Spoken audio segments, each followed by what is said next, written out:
name is Ryan Price. I'm the editor of VWTrends magazine, and welcome to Dyno Day. It's our second annual event. Last year we started Dyno Day because we wanted to have a competition amongst Volkswagen car owners. And last year was a great success, so we decided to do it again. This year we're featuring race cars. Last year was more street-driven performance cars, but this year it's full-blown race cars. Volkswagen people are everybody. Volkswagen's it's a universal car. This is my 1967 Beetle, and of course it's my favorite because it's my car and I'm a little biased, but there's beautiful cars here. There's plenty of beautiful cars here. The person you need to talk to is Dyno Don Chamberlain. Of course, he's where the action is, in the dyno room. Today's activity is actually brought to us by VWTrends in association with Magnaflow Performance Exhaust Systems here in this area. And they've got a great facility provided for us to use.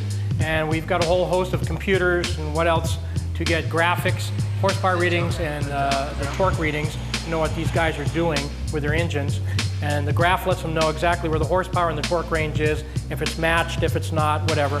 But it gives them a baseline to go from once the tests are done. And they can go back and look at the graph and see where the car is making horsepower. And it's actually really awesome because a lot of these guys are doing new tune-ups, new motors, new improvements on the engines. So most of the aspirated cars start off at about 140 horsepower on the chassis dyno. And what people don't realize that on a regular freestanding dyno, you get more horsepower than when you're on a chassis dyno. It takes the horsepower reading down. Most of the turbo cars you see here today, they starting their baseline at about 260 horsepower, and then they're moving up to about 340, 350 horsepower on the dyno.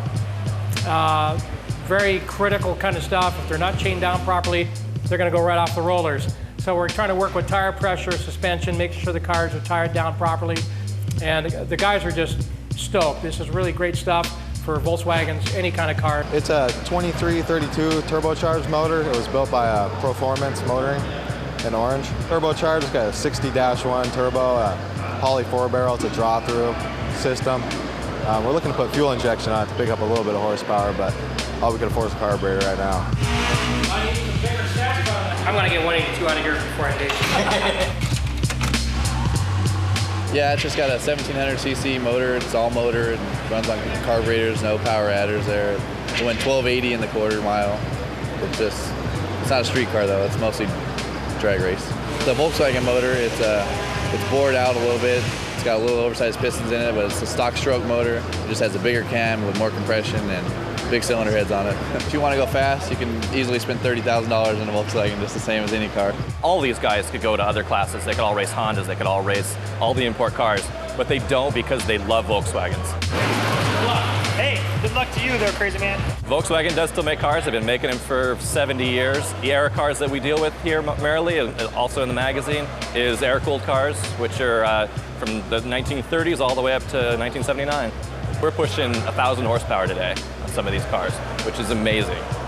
This car is set up to do bracket racing, or an 1190 index class. This Supergas is an 1190 index class in which you go 1190 and no faster.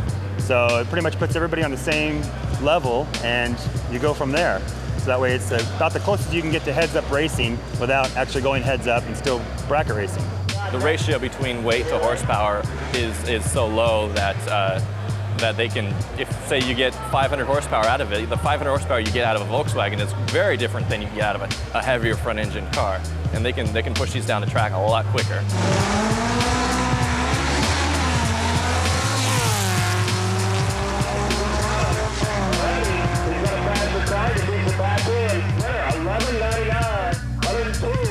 One of the best things about being a Volkswagen enthusiast is people from all walks of life love these little cars.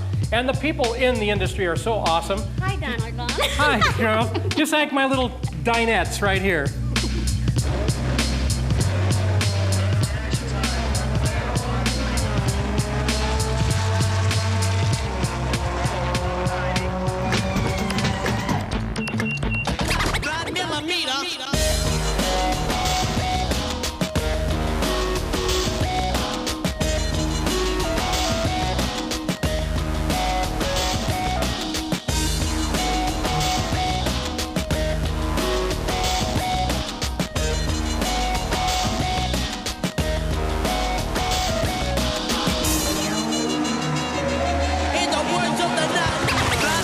Millimeter.